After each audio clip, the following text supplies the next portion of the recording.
So you're about to buy yourself an electric car, and more specifically, you're gonna buy yourself a Tesla. But which one do you get? Is it gonna be the Model S, the new Model 3, or the big dog Model X? You wanna know the ins and the outs, the ups and the downs, the pros and the cons?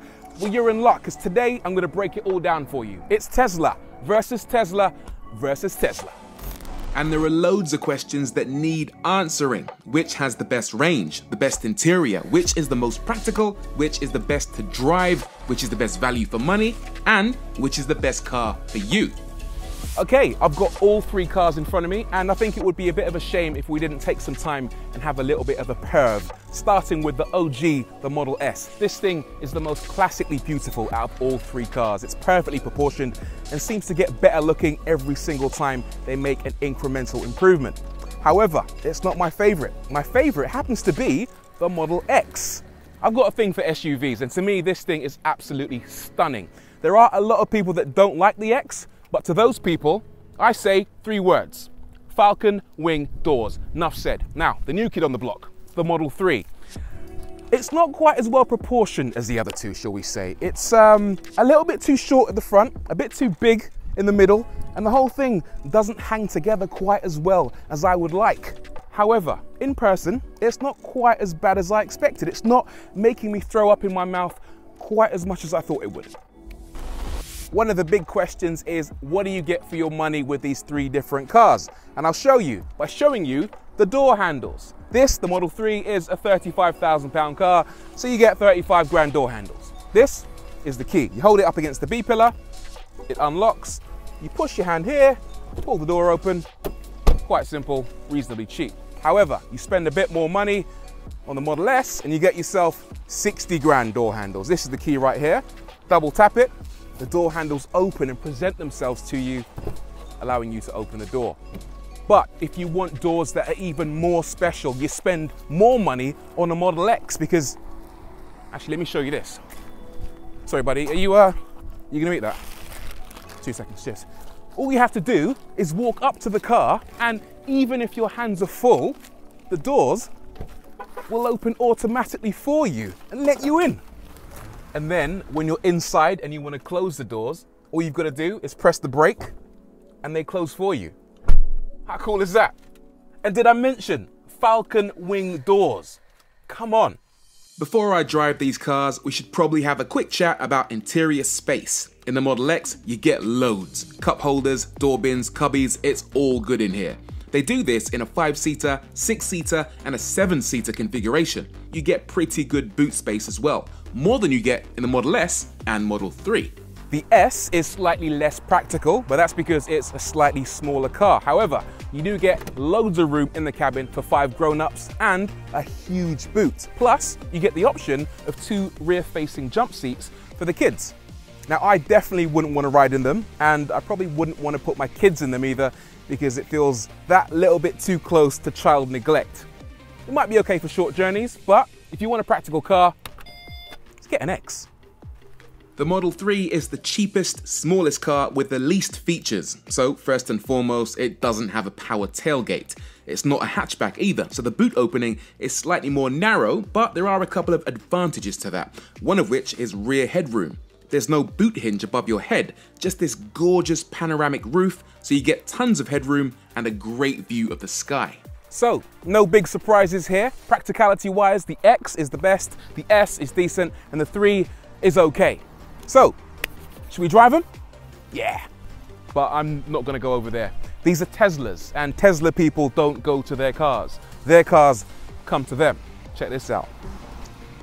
This is summon mode, and it's basically for people who are stuck in a tight parking space or have a really tight garage, or people who just want to show off, like me then.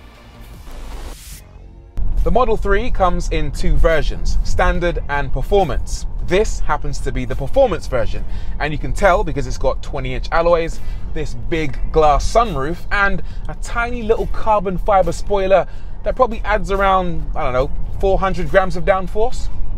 Every little helps. Like I said before, it's a quirky little car this, but if you think the outside's radical, then wait till you see the interior. If IKEA made car interiors, this would be it. Look how pure and white this interior is. I mean, there's a big, huge screen in the middle, but there are no vents, no clocks. It's like they've feng shuied the hell out of it. One way of looking at it, of course, is that it's clean. The other way of looking at it is that they've removed all the clutter and just placed it all in one place. It's a bit like having a lot of icons on your computer desktop and then deciding one day to make a folder and then highlighting everything and then dumping it all in one folder. That's exactly what they've done with this car, but hey, I like it. All your important stuff like your speed and your wipers are all there on the right hand side of the screen, and that never moves. Everything else is, I don't know, a couple of hundred button clicks away. Nice and simple. All your shortcuts are laid out along the bottom of the screen. You've got your volume control on the far left, rear and front screen demisting, heated seat and climate control settings in the middle, navigation and music. You don't get Apple CarPlay or Android Auto, but you do get Spotify. Let's talk Easter eggs. There are loads of Easter eggs in the Model 3. Now, you should already know about the emissions testing mode, which causes your Model 3 or your Model S or X to make a farting noise whenever you press a button on the steering wheel or whenever you indicate. And there are around about 1, 2, 3, 4, 5, 6, 7 different farts to choose from, including this, that, and that. Genuinely hilarious. But more interesting than that, would you believe it, is the Tesla Arcade. Now this has a whole bunch of different games to choose from that you can play whenever you're pulled over, including Beach Buggy Racing 2. If you've ever played Mario Kart, it's a lot like that really. You basically control the game using the steering wheel and your brake pedal.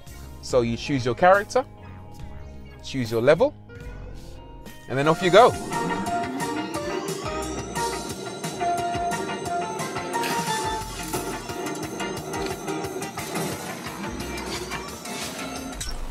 With all of this technology, it's easy to forget that this is a car after all.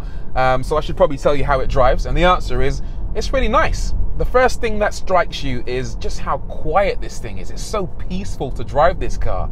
If you suffer from road rage or you have high blood pressure, then this car is for you. It will chill you right out. Acceleration in this car is genuinely mind-blowing. This is the performance version, and it will do 0 to 60 in 3.2 seconds, which is knocking on supercar territory. You press the throttle and you instantly get thrown back in your seat. It's a mind-warping experience every single time. As for brakes, well, they're really strong, but you genuinely almost never have to use the brakes in a Tesla. You lift off and the regenerative braking system slows the car down quite aggressively, so usually you can drive with just a single pedal. I really don't think you'll have to replace the brakes in a Tesla, hardly ever. Come the end of the world, all that's going to be left on this planet is cockroaches and brakes from Tesla Model 3s.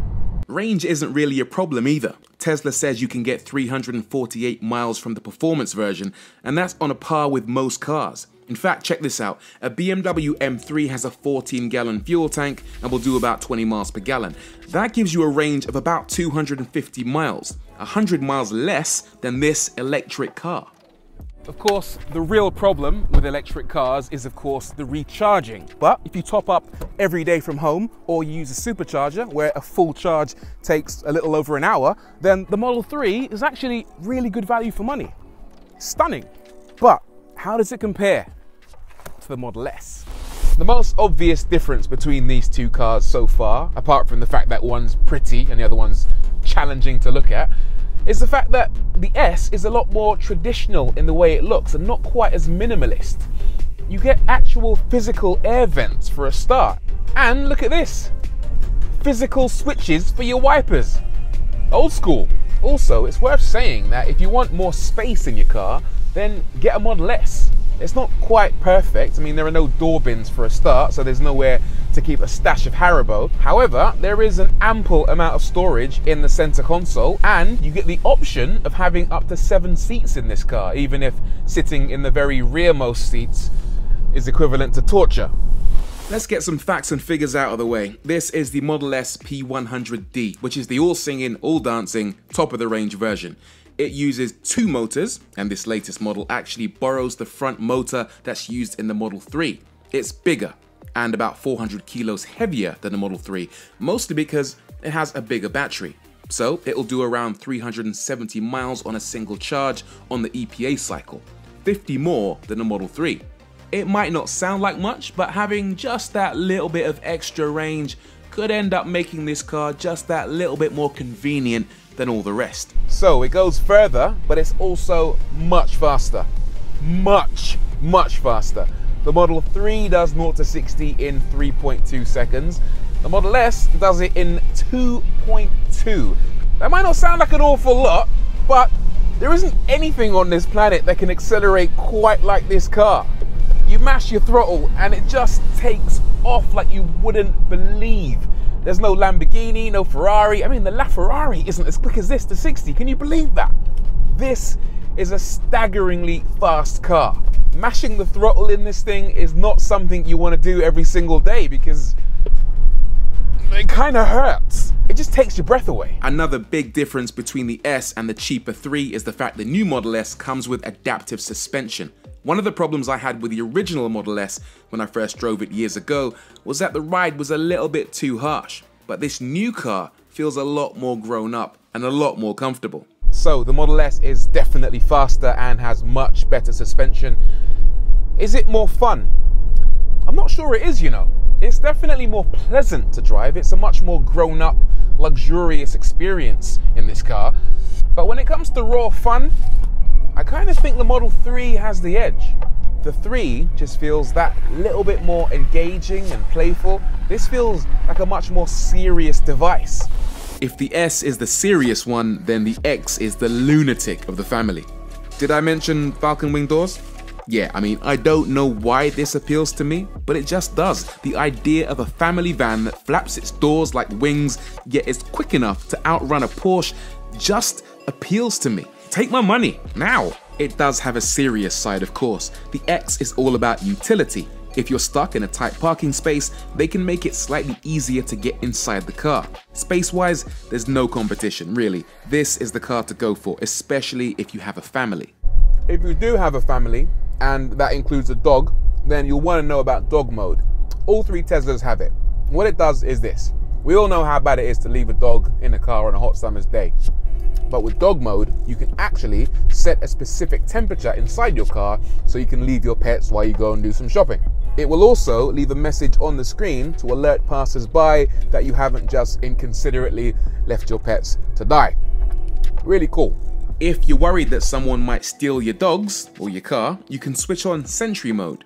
These cars have a load of external cameras which are used for the autopilot feature, but they can also be used as CCTV. If your car detects a threat, like someone smashing a window, it will activate the alarm and play music at maximum volume. One of the coolest things about driving the Model X is having this huge panoramic glass windscreen in front of you. Both the Model S and the Model 3 have a support beam that run from the A pillar to the other A pillar, but that's not the case in the X. The windscreen runs all the way back almost as far as the B pillar to give you a fantastic view of the road ahead. If I had to choose a car just for wafting around in, it might just be the Model X, especially when you turn on the autopilot feature.